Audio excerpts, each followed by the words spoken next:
You sat in West End room, aren't you, Joe? It's not. It's the Joe Martin suite. I think you'll find it's called now, Stanley. Is it? Right. Yeah. Where we live. Yeah, I'll tell you what, Jez, if you got keys to West End room when you were our age, you weren't sitting on a podcast with weren't used for reading and contemplating back in them days, were it, Jez, if you had keys for West End room? I've actually got keys now, Stanley, so we're too old now, Jez. We're too old for any of that business. Joe Martin, if you're in the same room, West End room, when you're with Jez, you could learn a lot, lad. You could learn. You could learn a hell of a lot.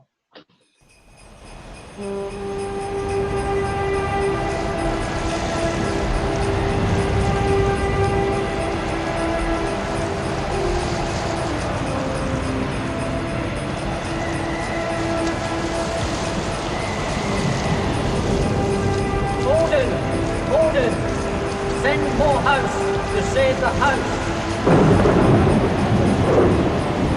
Come on, the house!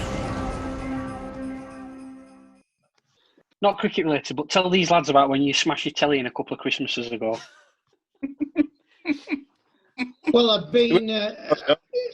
It was a lonely part of my life, and I'd been in Aiton Lee with waiting yourselves, and I think Christmas Eve this was. Yeah, Christmas Eve, and we finished up down in the George IV, and I walked home right as a bobby. Got home about 1 o'clock. Thought I'd ordered a curry as I neared home from K2 because they do a ring stinger. And sat in the house waiting for the curry, put the telly on. I thought, oh, Chris, I'll put Christmas tree lights on. Wanders over to 1 o'clock in the morning. To put the plug in and tripped over the rug, went head first into the telly, which is a 110-inch job. And the telly was that heavy, it rolled me into the Christmas tree. So I'm led on my back, covered in Christmas tree and TV, and there's a, not on the door, on the window that I'm led under, and it's the curry man. Christ knows what he thought as I turned round, buried in Christmas tree and TV, and said, I'll be with you in a minute. And got extricated myself, got my curry, put it to one side, reassembled the Christmas tree as best I could with this massive kink in the trunk. Put the telly on, but bear in mind 3/4 of it's now shattered. Started eating my curry when Caroline came home. Hey Dad, hi Kaz, had a good night, yeah, blah blah blah. I said, Kaz, I've something to tell you. What's that? I said, I've smashed the telly in the Christmas tree. What? So she accuses me of being absolutely arsehole, which I'm not. So this is how daft it was. So I said, you say, I'm not drunk, Kaz, ask me anything. She said, all right, then give me the lowdown on the 1917 Russian Revolution. So I knocked it off in about 10 minutes, and she retired to bed, content that I wasn't pissed. Albeit we had a smashed telly and Christmas tree. Merry Christmas. We saw this. We saw an end to the doldrums. I don't know what you thought, Gary. You chose to join Lancashire League cricket, decided that you were going to become a captain and you were going to get runs in Lancashire League, which you did because your ability always were going to let you do that. It was just weird watching things change, like you, Stanley. I always remember people saying to you, well, those people aren't that good at playing. Then I thought to myself, Paul Stanley's got 5 wickets in first team 6 times. Shut up. Yeah. Does that make sense, lads? I'm not being weird or anything like that. Like Stan and Phil and Tripp getting 500 runs and things like that. Moinder Amanath and pros like that. People started realising that the club weren't just about Burnley Cricket Club. Who good luck to them. Our club has just done fab.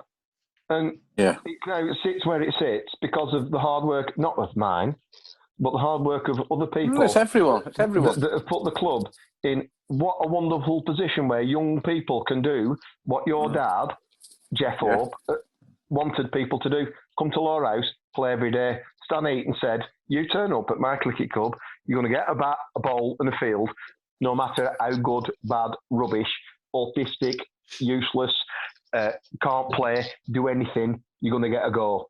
Crack on. Well, that summarised Matt Stansfield up. Oh, wait till that. Just on that, Jez, I often think as well that I often think that some of the stuff that's said about those teams of the 90s is really harsh. Yeah, they weren't bad teams. No, they were just teams that got on bad runs. Teams that perhaps didn't have the right pro. There were some excellent cricketers in those teams, and I think that sometimes they get a little bit of. I can't comment on the 60s and what have you, because obviously I wasn't there, but I do think those 90s lads sometimes get a little bit of an harsh rap when it comes to people 95 reminiscing to about 2000 were really good teams. Really good teams. Yeah.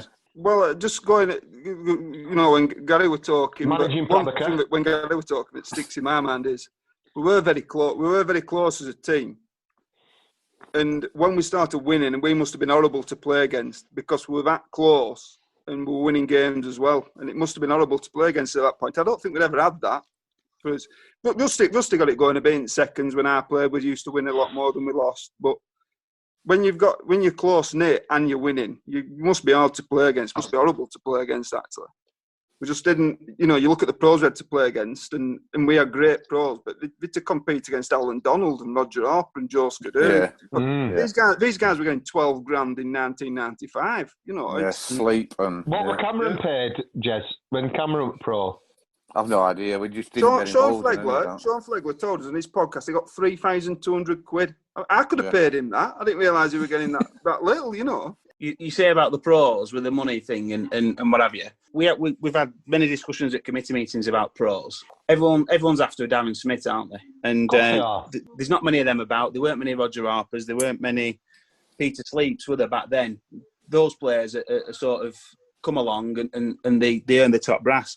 But as a club, when we were on our uppers in 2011, we're literally scratching the barrel, having chased big pros and big names. We end up with Frankie, and what a bloody that was. We had $6,000 to spend on a pro. Yeah. So probably the cheapest pro we'd had in 20 years. He turns into an absolute superstar. Yeah. It's amazing, isn't it? David Wren said to me and Charlie at that point, "So we're going to do it this year." So I'm going to. Because he felt a bit burnt by Aaron Hill, did David, when we had a meeting with him. And it was a great guy we're having. And David felt a bit burnt by it. It hadn't worked out and people were questioning right ground. I mean, he was bowling waist out full tosses and all sorts, and he was really struggling. But he's pro, so you persevere. David Wren said to me, Charlie, so we're going to do it a bit different this year. So I'm going to give you four names, and then you come back to me. You think you want out of them 4 names, and I'll go and get him for you. And actually, the guy we signed last year were one of the names. We'd have been a lot younger then, Orbis. And we picked Frankie basically because we sat down, me and Charlie, looked at games and worked out that we were losing by 15 and 20 runs, and pro were going for 4.5 and over. So if we could get the pro down to 3.5, 3 and over. So we said to David, go and get him because he bats at number 8, which we thought, well, that's number 3, number 4 in Lancashire League. And we went and got Frankie for £6,000, and it was a great decision, and it, we sort of felt a bit honoured because David had let us in, and he went away on his own, did David, didn't he? And he got some fantastic pros. But he felt. I can remember him saying to me, Charlie, he was in the club room the day he told Aaron he weren't re-signing him, and he said he got me and Charlie over. Said I want to do it a bit different this time. And I felt a bit honoured that David had put that trust in us, and then we went and picked Frankie. Look, we never thought when we picked Frankie, we knew we'd be better. We never thought it'd lead to what it led to. We just thought, if we can get back to top 4 again, like we were in the 90s, and then all of a sudden we're doing doubles and unbelievable times, and like Joe played in it there, Joe Martin and all that, and Joe Beneducci. It was fantastic. Yeah. And the good thing about that, Johnny Russell were about, like I say, Johnny Russell, Joe, Charlie. It was good, Blaze. So there was still that core there who'd worked the bar, Good. Double for us. What's your thoughts on that, the pros? Bit boring, really, Shez, but everything that's been said. I mean, obviously, once I finished playing, we was sort of less in that involved in those sort of discussions about who we ended up and we've said it on podcast, but it's worth putting into the mix here. We've talked about players, we've talked about the old boys, kept the club upright, and we've talked about pros and stuff like this. But when, I'd obviously pissed Stan off so much that he decided, I think we picked up on it the other day, Joe found some old cricket scorecards that had open batting and bowling in seconds once. And I think that put Stan over edge. And he went on his mission to sort of a junior section out after that. And that's it. If that's what we've come to, then enough. But no, in all seriousness, I think that timing of all those seedlings that Stan had sown coming through to start playing thirds and second team cricket, just then from sort of mid-2000s onwards, it was just, it'd have been amazing if it didn't come off, if we didn't start producing results, because all foundations were there by that point. It was brilliant. I can remember Ted getting 50 in first team at Burnley and Nicky having to make a massive decision and leave him out. And, those decisions, Joe Beneducci, were ridiculous at that time. And you saw the way that Nicky were thinking, I need a more dynamic cricket team.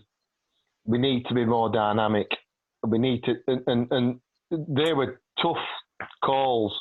You know what I mean? And we're all friends, aren't we? And you're leaving players out and in first team level and stuff like that, which were tough choices. Beneducci, when you won the league, yes. When it got to the bit where you were going to win the league with your pro, when did you think this is ours? We beat Ramsbottom in about early August. It was us and them at the top of the league, and we went to Ramsbottom and smashed them at Ramsbottom. And that put us, I don't know, maybe 15, 18 points clear. So there was still a month of the season to go. But by that stage, we just beat our closest rivals, and we kind of felt at that stage we were onto something. Obviously, we still have a lot of work to do, but that was really when it started in serious, if you will. We had a couple of games at the back end of that season which we won. I thought the win at Burnley that year was the one that made me think we're going to win this. Well, we beat Burnley at home later on in the season in a game that we should never have won, when I think we were something like 5 for 3. Yeah. And Tripp and Blaise put 100 on, and we ended up winning that game from nowhere. But yeah, in terms of when it really started to crystallise, it was probably the Rammy game. Johnny Russell got 7 for. Yes, he certainly did. And what was it about that side that you could point to think, we're going to win the league here, lads? We're going to make history for this club, and we're going to show everybody at last. It didn't have any of us letting it shed. Yeah, I weren't playing. I don't think it was ever a case of we're going to make history and we're going to show everybody. It don't really enter your mind when you're going through it. It's only afterwards when you look back and think, crikey, what have we achieved here? It's like out of this world. But at the time, we were just a good side. We had a lot of very good players. We had obviously a very good professional, and we got on a roll. And once we got on a roll, it was very, very, very difficult to stop us. I remember speaking to you into the clubhouse after that game, and you, in your normal dignified self, said, if it weren't for you lot, Sheridan, Hope, and all the other people, we'd never achieve this. Do you still stick by that? Well, definitely. Like has been said already on here, you're a product of your environment, and you can only get to where you've got to by the people who were around earlier on, and they shape you into talking about me, I'm talking about the club and the team as a whole. So I think that goes without saying, and I think that's the case across the piece, and the success we've had later, we all played a part in that as well. I'm convinced of it. Joe, if I can interject. Yeah, sure. You cannot underestimate individual talent. Since, 2004, we haven't had a player that hasn't had a first 11 50. We've had players batting at number 11 that have had first 11 50s. Look at We've had a player batting at number 11 who's had a first 1100. Look at Joe Martin, exactly. Fergus Bailey when he played. We've had good sides. Bembo was a terrific player for us. Yeah. You know, I could go on itemising them. Finch. You cannot underestimate having good players, and the job of the captain these days is simply to assemble them and make the best of them. Back in the day, captains would have had to come up with all sorts of field placings, bowling changes, batting orders, simply to compete. It's changed. Gary used to have to ring Panama's to make sure we'd left. Get Fran to ring him at 3 in the morning. Dukes, you've alluded to this in the past. I was having a sleepover in the boiler then. But I think, Stan, you're right about the talent thing. I think talent only gets you so far. When you look at the teams from, say, 2006 to 2010, you could argue that some of the squads there were better than the ones that won. You know, 2008 we had a great team on paper. Yeah, 2008 was a fantastic side, but they finished nowhere. But you always say it's momentum, isn't it? If a team can get a run of wins together, then we can. I mean, Stanley, how many times have we talked about that 2014 season where we won the league, and we said it was for you, it was one of the most difficult seasons and unenjoyable seasons that you've had to deal with. But we won 19 games in a row. We won league in 2014 because we had all the best players. We won it in 2011 and 2012 because we had best side. We were a team. Just my opinion on it. That's a fallow year that you've talked about, Joe. There was a little bit of indiscipline in the team. Weren't always as disciplined as they ought to have been. A lot does rest on team spirit. And of course the captain and the environment that they're playing in. And if it's not right, you'll have years like that, no matter how talented your players are. Should have drafted Gary in. He'd have sorted them out. God, Christ almighty. Invading Poland. We've been invading Poland again in 2008. Toe the line, or it's British gas for you. Stan, give us a few examples of Gary's tyranny. Well, if for instance anybody inquired why they'd been left out, Gary's response was, because I say so. And if you queried that, you got the response, because I say so. For the only time in my career, I rang up one morning and said, Gary, I said, I'm terribly sorry, a couple of things have happened at home. I can't play. Why? Well, I suppose I can only sum it up because I'm not in the right frame of mind. He didn't speak to me for 3 weeks. But I don't hold that against Gary. Gary's a fabulous lad. It was just the way it was, and Gary, there's no disputing it. Gary was a tough captain. Jez was a tough captain. Nicky had tough moments. Matt had tough moments. I'd like to think that on occasions I was a tough captain. Captaining Lowerhouse Cricket Club in this period wasn't easy. When I became, how can we put it? When I started to, get heavily involved in the cricket, Matt was captain, and I didn't want Matt having to ring up on a Saturday morning trying to get a team together. Can't remember who the second team captain was at the time. It might have been Paul. Didn't want Paul ringing up having to get a team together. So I did it, and I'd like to think that took a little bit of the pressure off. But undoubtedly, in some seasons, particularly in the second 11, you've heard Keith talk about that, Brian Higgin talk about it. They had to actually get somebody to do the tees. So captain in Lowerhouse Cricket Club was not the bed of roses that it was when Joe Beneducci had to do it. There were no fanning about. Once you got left out, you got left out. And I once went at Lane Ends with Proc, and they were burning the Express up bar, and he found out Gary had left him out. I think it Burnley Express up on bar. And I said I'd ring him if I were you. And like Stan says, I'm not ringing him. After 40 seconds. I'll tell you what, Douche, that was a great question there of Stan, and Stan's answered it, exactly as I remember it. But if I just give you my take on it, then I think it's fair to ask Gary, see what he thinks. Ask Gary, about yeah, definitely, yeah.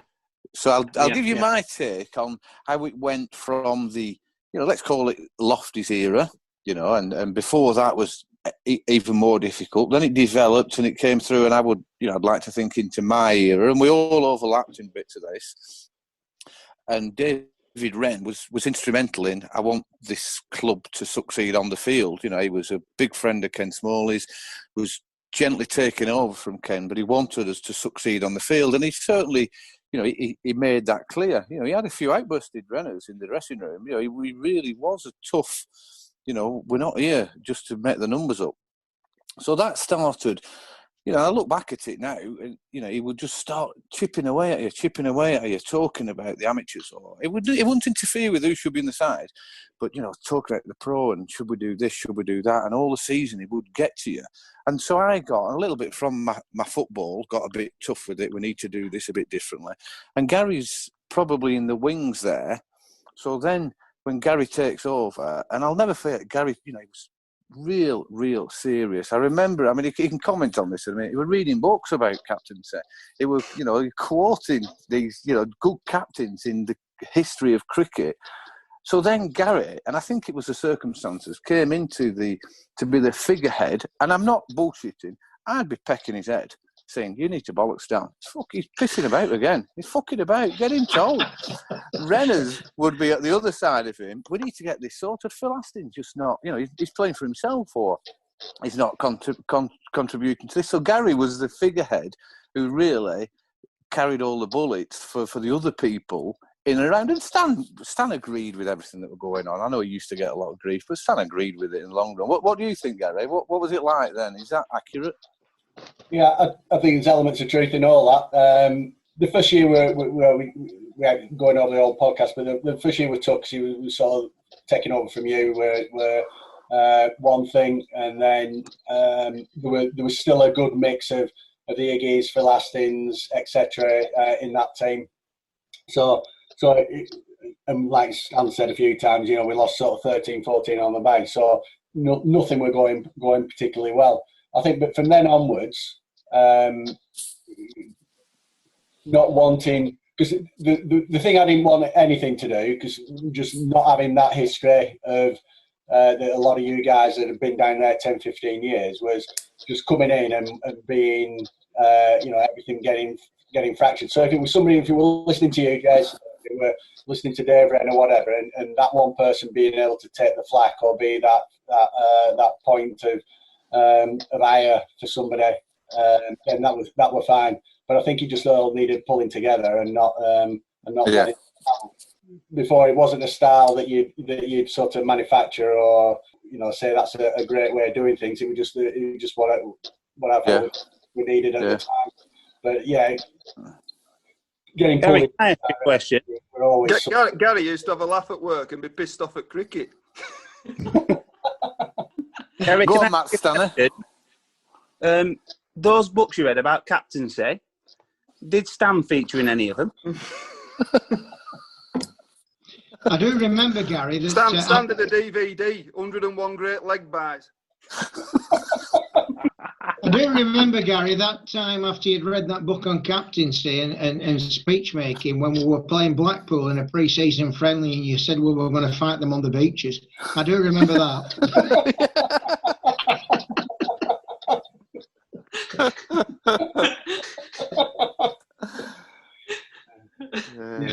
think there's a lot made out about that, but we had some great times, and yeah, we did. Yeah, there were times where Jez and Stan touch on it with Matt and Nicky and stuff like that. You had to put your arms around people and do the softer side of it and stuff, but it would just all that gets lost, Stanley. All those times where you pick people up by the bootstraps because they're times, and take them for a pint and make them feel warm and comfortable. All that's long forgotten. You took me plenty of times, Gary.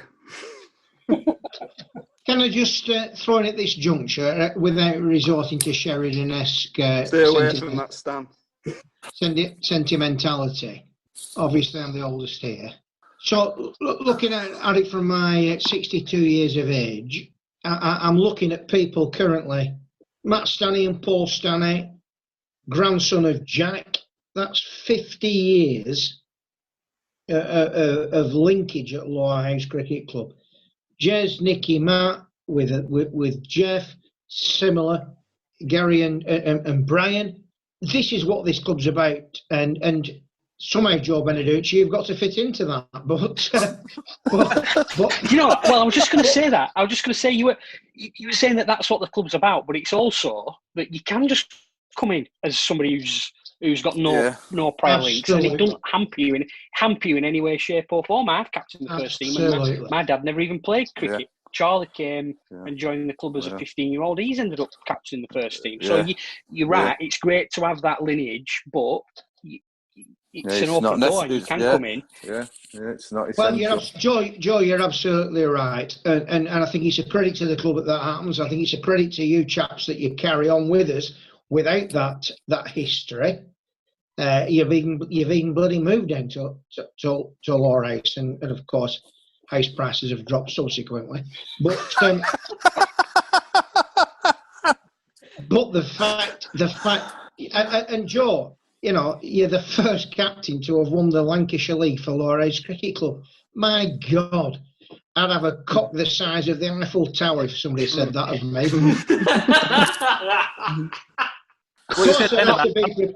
I'd have to be prepared to lose a few inches, but there we go. Do you know when Jez said the first morning that Joe moved in, Blaise walked out front of his door and he said to Joe was stood there. He said, "It's right, Blaise, what's going down?" And Blaise said, "Price of my house. Now you've moved in."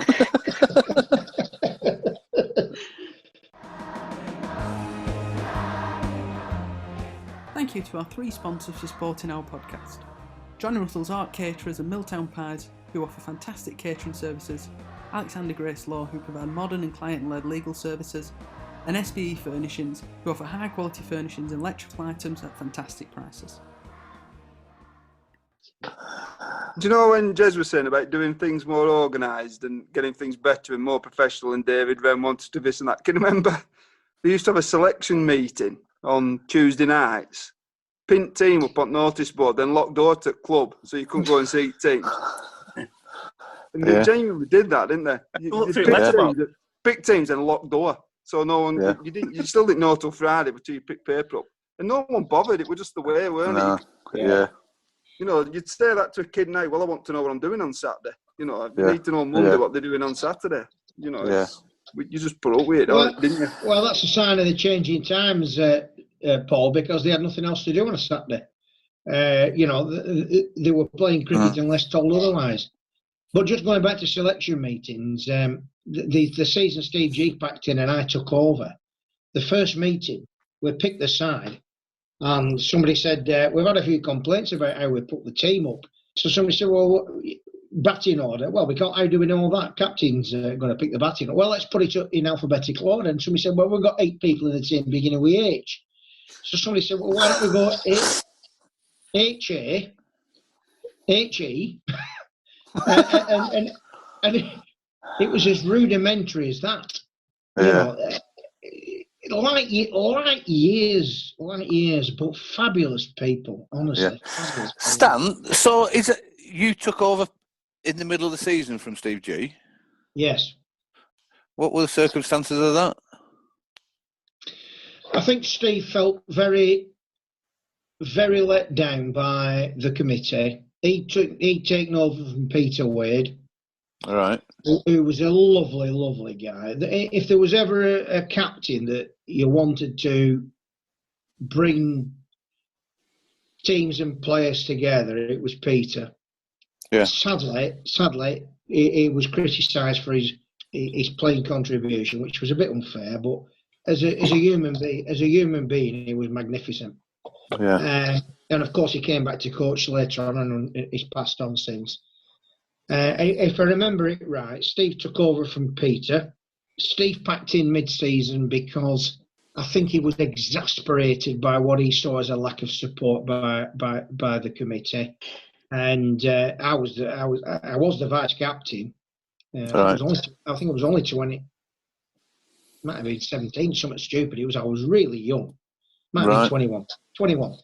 And I took over and captained for a couple of years, and then it must have been 1980 because I joined the police, and being captain was very, very difficult, and the decision was taken out of my hands. And I can still remember Jack Hayes sitting in my house, at my mum's house today, sacking me. Really? Yeah, and you know, Jez, it was probably the right decision. But I'd had a shocking year with the bat. I think I'd won 50. We'd finished 10th. Curtie was the pro. He got 500 runs and I think 40 wickets. The top run scorer was Blaise with 350 runs. The top wicket taker was Roger with 30 wickets. And I actually thought that to finish 10th was not a bad result with figures like that. Yeah, but it wasn't right, Jez. I was turning up we used to kick off at 2:00 in those days. I'd work early, so I'd turn up at 1:45. It wasn't right. Yeah, no, it's difficult. It's just when you think of the chairman and soon to be president of the club to walk into your house on Lowerhouse Lane to Stan, can I come in for a brew? Yeah, I can just picture it because he was subtle. I knew what it was. Stan, can I come round and sack you? Yeah, of course you can. And Jack would say it like that. Jack Hayes would definitely say it like that. Well, to be fair, he was as diplomatic as he could be, and all I could say to him, Jack, you're right. I think under normal circumstances I deserve, because the year before we'd finished 4th. Yeah. I think when I was captain, and you see the other thing that tempted him was Lofty had announced that he would be prepared to be captain again, because Lofty didn't like Curtie. He couldn't work with him. I could, and Lofty decided he wanted to be captain again, and it was very tempting because in '82 we'd finished second with Lofty as captain. In '83, did I say I took over from Steve G? No, I didn't. I took over from Lofty. What a load of bollocks. Can we record this bit? No, I did take over from Steve G temporarily. Anyway, there we are. Sorry, Joe. When you get to my age, you might have a few memory failures. You fucking twat.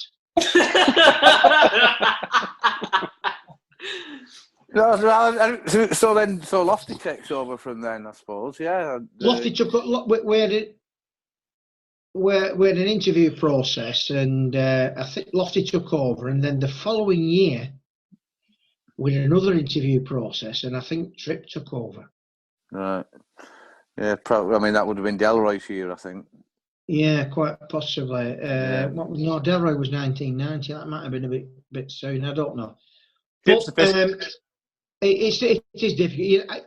Thank God for Nigel Stockley's website. You can dive on that, can't you? Yeah, definitely. And firm things up. I've told a couple of tales ad infinitum and gone on Stockley's website and thought, Christ, I've got that wrong. Yeah. Joe, have you had your Christmas card yet? Joe, when you said that Walsden had signed.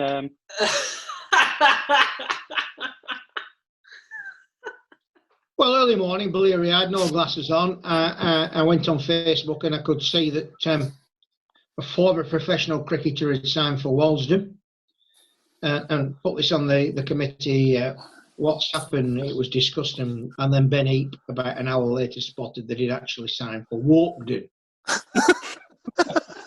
I did apologise for and I can tell you now, those of you that don't wear glasses, short-sightedness is a curse. I can still see 2 ants crawling up Pendle Hill from Lowerhouse Cricket Club, but I can't read what's in front of my nose. Oh, brilliant. Brilliant. It might be time for the books, Jez. We lost Park, eh? Yeah, Park is gone. I sent him a message. Yeah, no reply. Before we go on to the books, I don't know if anyone's considered this when it was on Twitter about Mr. Drabble's goal watch. I know you won't know the answer to this, Stan, but I just wonder, I wonder who paid for that. Well, I imagine the committee, but is that the club? Is that not just typical of Lowerhouse Cricket Club? You present somebody with a goal watch, he gets pissed, drops it out of his pocket, and the car runs over it. Fabulous. Yeah, I know. Fabulous. I know. Yeah. You know what it is, Jez, with that? I think it's all relative, that. I think that back in the day, we were skint, but only in comparison to other clubs. So when people say we were skint, it's because everyone else was more well. I do. I think it's all relative. Really? I do, yeah. And a goal watch. Guys, Joe Drabble's, let me have a think, cousin would have been Peter Wade. Yeah. Peter Wade's dad had saved every end-of-season report and balance sheet from 1872, 10 years after we were founded, to about 1960, and he let me have them. And I read them and made notes, and I've never published them, which is stupid of me. And one day when I've got time, I will do. They're currently in Burnley Library, and Anne Cochrane's gone through them as well, and she puts things up. We were always strapped for money. And you know the park wall, there was a fence there originally, and it went right up to Liverpool Road, and they paid £3,000 in the 1940s for a wall and fence to be built there. And it kept them in stuck for donkey's years. Some of it's astonishing. Some of it brings tears to your eyes. There's one where, obviously, cricket's suspended during the First World War. And Lowerhouse's greatest cricketer at the time, whose name escapes me, was reported missing in action. And there's I think it was called Wilkinson, if it pops back in my mind. There's quite a long spiel on that, and it's incredibly moving. And when they suspend the Lancashire League in the Second World War, there are friendly games arranged, like Stanley Matthews. You were going to say up then, Stan. Stanley, for argument's sake, in football, Stanley Matthews played for Aldershot because he was posted there during the war. They had friendlies, and I'll never forget, I hope, the phrase used by the chairman at the time, who said, "The Lancashire League has been suspended because some of our players have gone to fight a greater fight than cricket." And you think, Christ Almighty! And I think at the end of the First World War, it was something like 19 Lowerhouse Cricket Club members and players were never heard of again. Yeah. Lost in action. Can't believe it. No, it's You can't. No. And not to get political, I look at all the criticism that flies about these days. Winston Churchill, with our current press and social media, would not have stood a chance. No. I think we lost about 19 on Matt Stagg doing Newcastle.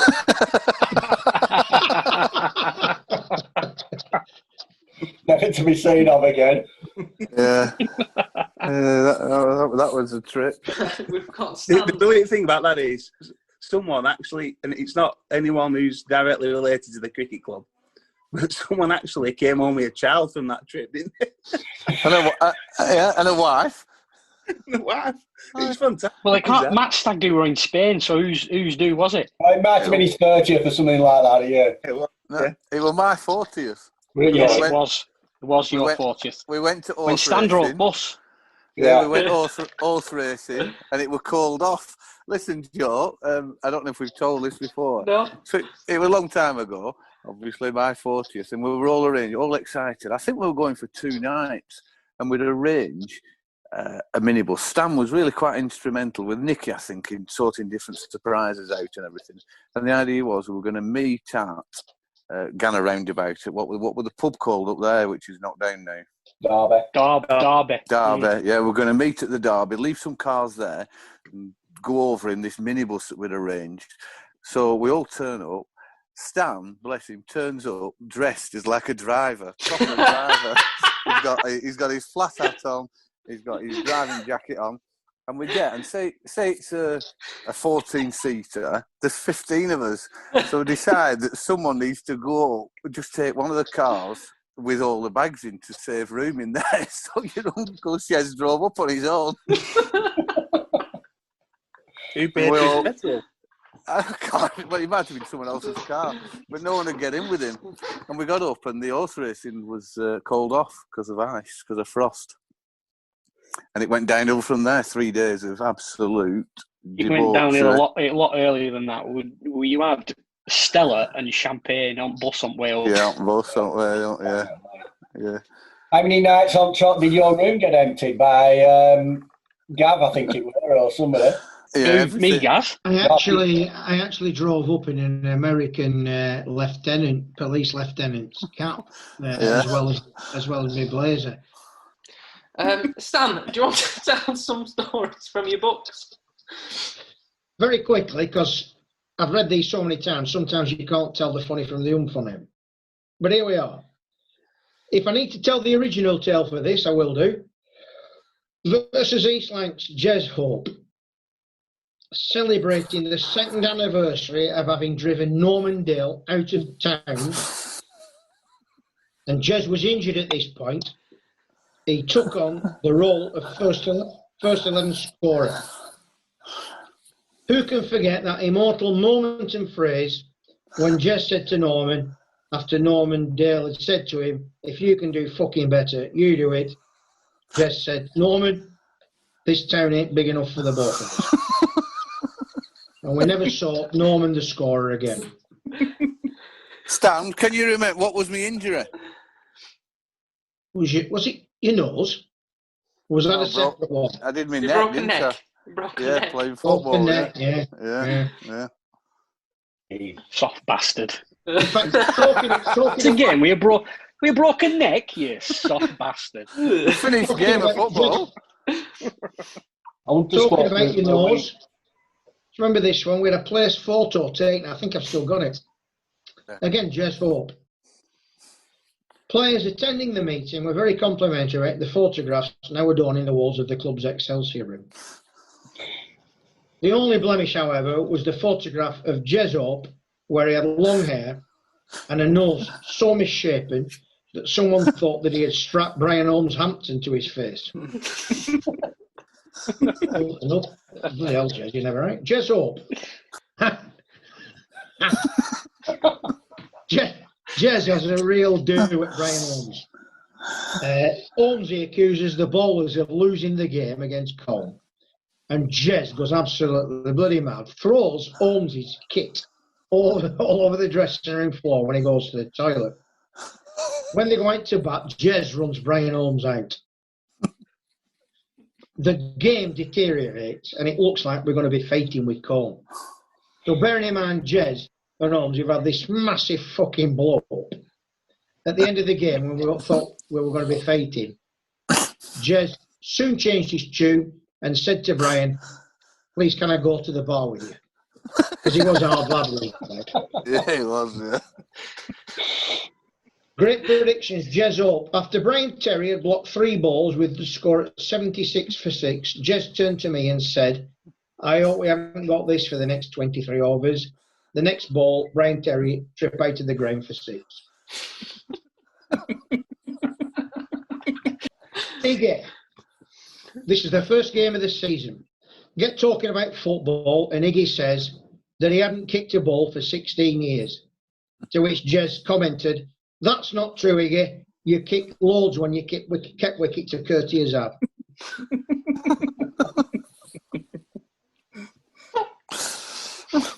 I'm going to save that one. There's a few for Shez here. He will. What a bloody off week. Shez took over Andy McNicholas as team clown, and he got fined every week. Did Shez? 1 week he doesn't get fined, so he says, "Can I have a refund? Because I've not got fined." So he didn't get rid of meeting. He didn't get a refund, and he got fined 50p for failing to live up to expectations. This is a belter. This is the final one, and I think it's a good one to finish on. Jez and Roger Bromley and families go on holiday to Filey. And we get daily postcards from Jez. Friday, arrived safely. Tricia drove all the way here from the back seat. Saturday, went for a drink. went for a drink and took the locals on at Domino's. All went well until Roger had to retire with knocker's knuckle. Sunday, went to the beach. Kids had a great time on the sand. Adam buried Dean Rogers. That's Sunday. Monday, found where Adam had buried Dean. The girls got caught in a shower of rain, but we were all right as it doesn't rain in the tap room. Tuesday, tragedy on the beach. Adam drowned a donkey. Stephen and Dean played at being Leeds fans in the Ornamental Gardens.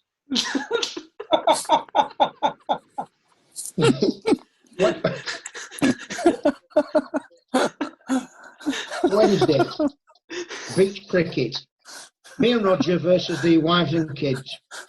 Roger not speaking to Leslie because she kept hitting him into the sea. Adam went to get the ball from the sea. In view of what happened to the donkey, nobody went to help him. Thursday, after much deliberation, I go nude sunbathing. It didn't go down well on the hotel patio. Friday, last day, as a special treat, we took the kids to see Punch and Judy. Unfortunately, we were asked to leave when during a fight scene, I shouted out, "Kick him in the bollocks." And that was a postcard from Jez from Filey. We did go away, actually, the two families. And we came back to play cricket, me and Roger, and left them over there at Filey. At Pontins or Butlins, whichever it was. Is Paul Stanley still with us? Yeah. I love Keith to bits. I mean, he's probably the most unsung hero in terms of volunteer hours at the club you've ever seen. 100%. Yeah, he's fantastic. Barbara keeps saying to him, by the way, there's a story about that. I can tell you that one in a minute. Barbara keeps saying to him, "They're always taking the piss out of you." And Keith keeps coming to me and saying, "You're always taking..." I said, "Tell Barbara, we only take the piss out of you, Keith, because we love you." I said, if we didn't like you, we won't take the piss out of you. Me, Deb, Barbara and Keith have gone on holiday to Lanzarote. And you know, you do what you do during the day and you have an evening meal. And we finish up at this bar and they have a quiz. It's fabulous. Fabulous quiz. They have shout-out rounds where you get a schnapps if you shout the answer out. And the rest of it's written down, photo round, all that business, all light-hearted. And Keith and Barbara, the only question Keith has ever answered in the probably 14 quizzes we've been in is, "Do you want another gin?" He's absolutely fucking useless. But we have a great time. And he is funny. And I'll tell you, Keith's no soft touch, you know. He comes across as cuddly Keith. He has some really strident views. But and in these books, Christ almighty, he's mentioned endlessly. Endlessly. Played in one game at Ramsbottom, and you know when the ball follows you, and big ground ram it, and Keith's not the quickest across the ground. And Lofty must have moved him so many times. I remember when Lofty moved him for about the 5th time, Iggy shouted out, "Get him a Red Rose Rambler," which was a local bus ticket at the time. And we all started feeling a bit self-conscious about this. You know, bloody hell, he's moved him again. Christ, they've got 2 to him again. They've got 3 to him this time. He stopped at 4, but they've run 5. All of that business. And he come in, and Keith were absolutely bloody ripping. And even Lofty was no soft. Even Lofty, I could see him thinking, you know, what do I say? And so eventually Lofty, what's wrong, Keith? And Keith launches into this diatribe about how he's been moved around the field and made to look stupid. And he says, "I've never been so humiliated in my life." Cue Hickey, man for a crisis. "Well, Keith," he says, "you need to get out more."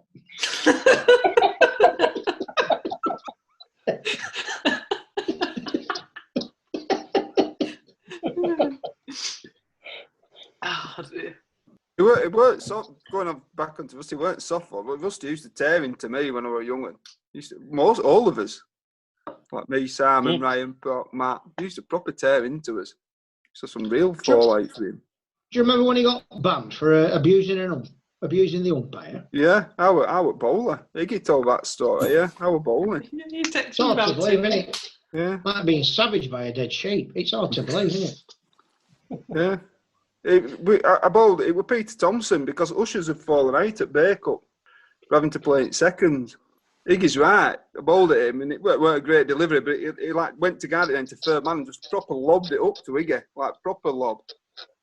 And he caught it. And Peter Thompson were adamant that, he knew he'd hit it, but and Bob Brooks had said all right, but he was adamant that we'd rogued Andrew Spencer out. Do you know Andrew Spencer? Yeah. Peter Thompson was adamant we'd rogued him out. We got him out caught behind. Procker got him out caught behind, and he hadn't hit it. So as far as he was concerned, we're level.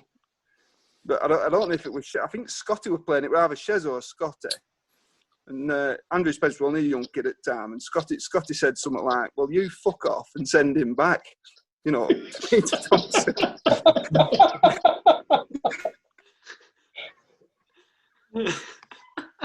But yeah, it got nasty, did that? And he's right, he had to grab hold of Rusty. It got really nasty. It were personal with that.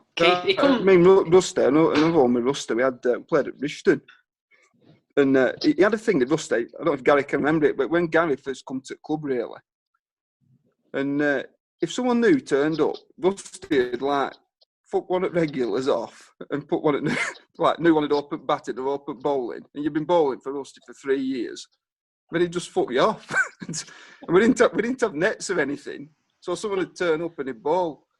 And this one particular time, I was bowling at Rishton. And can you remember him who Rishton signed, that Russell Davis? Yeah. And he captained him to the league title, didn't he? Mm-hmm. Yeah. But when he came from Wales and he didn't qualify to play at first team. So he had to play at second team. But I think he played like Glamorgan seconds or something. It was serious cricketer, this fella. And I were bowling at him. One of these, I were getting close, but he was playing some good shots. And then with 5 overs left, Rusty says to me, "I'm taking you off." He said, I'm going to give Stuart Taylor a go. I said, "Rusty, it's risky." I said, "He's a good player, him." I said, "It's risky, this." And he were on 68 with Russell Davis, or late 60s. And I said, "It's risky, this." So he takes me off and puts Stuart Taylor on. Russell Davis hits first ball for 2. Then next 2 for 6. And Rusty says to me, "That's your fault, that." I said, "Why is it my fault?" He said, "You've been bowling at him all afternoon. You should have told me we were going to hit him there. He said, I said, "Rusty," and he put a guy there, we had a guy playing called Chris Stevens, who were only a shortish guy. He put Chris Stevens on. Ben, we're only about 5'5", Chris Stevens. He said, "If you'd have told me..." He said, "If you told me we're going to hit him there," he said, "I'd have put Proc down there." I said, "What would you put him down there with, Rusty? A fucking trampoline?" I said, "He's hitting him out at ground." Payne started laughing, but Rusty lost it with me and Payne, completely lost it. He said, "You're not batting, and you're never going to bowl again this season." Russell Davis said, next 3 balls for 6, so he went from 68 to 100 in 1 over. Hit 32 off Stuart Taylor, and Rusty says, "Stanley, finish off from that end."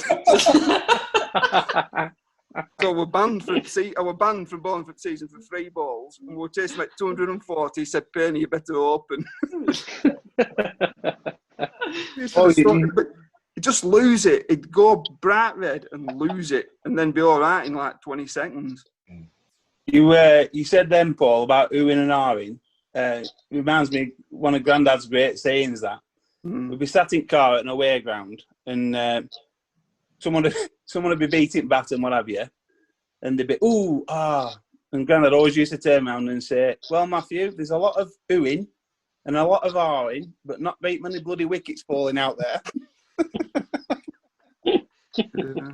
Absolute belting saying it. What about when Matt farted at AGM that night in corridor at toilet, and it just echoed throughout the entire club room? How did that resonate? Honestly, well, like the start of the 21 gun salute, wasn't it? It was incredible. And it was a it was that really heated meeting, wasn't it? Yeah. Can you remember when you set Till off, Stan, and ducked? Yeah. Old Till. That was funny. It started running receipt through. Well, Em Bailey was stood next to me, and he's Mr. Chairman. I nearly fucking shit myself. It was an opera singer. Keith and Kevin Bailey's dad, was an opera singer, and he shouted that loud, I shit myself, and somebody dropped the pint next to me.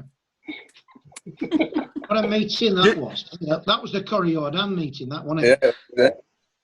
You won't sit with us that night, Stan. No, I was. I thought I ought to take it. I remember somebody saying I thought I ought to take a neutral stance. Because I thought, well, Jez is going to speak on behalf of the antis. That a lot of the membership were pro, and that was it a bit in between. I've said this on record before. That was a year where I felt a bit detached largely through work, and a lot of the like Chippy. I couldn't relate to Chippy at all, and people like Chippy, Ryan, what have you. They were a lot younger than me, and it was difficult. And I thought I'd taken a middle ground. And I remember saying, I think at the time we were something like fourth in the table. And I said, look, Mr. Chair, I said, there's a large number of people don't want him. The members obviously do, the players don't. I said, we're fourth in the table. I said, if we finish seventh at the end of the season, nobody will want him. If we win the league, maybe those that don't want him will have to say, we'll have him again. So now we've said to him, hang on, there's an issue. Why don't we wait and see to the end of the season? So I took a sort of middle ground. But I think if I remember rightly, there were 130 at that meeting. We usually get about 70 to an AGM.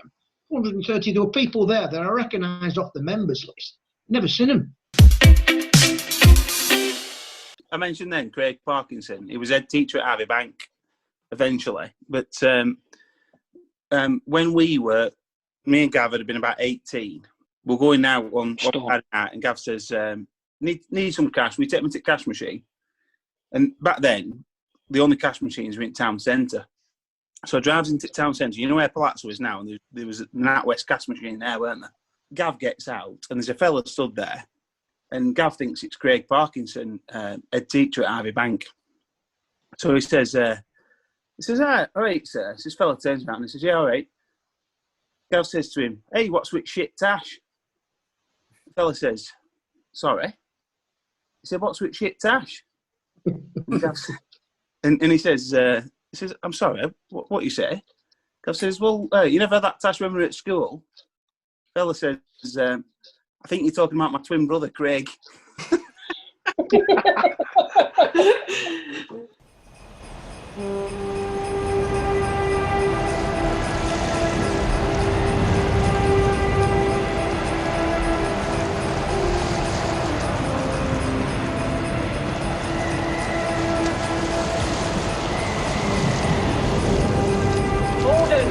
Order! Send Moorhouse to save the house!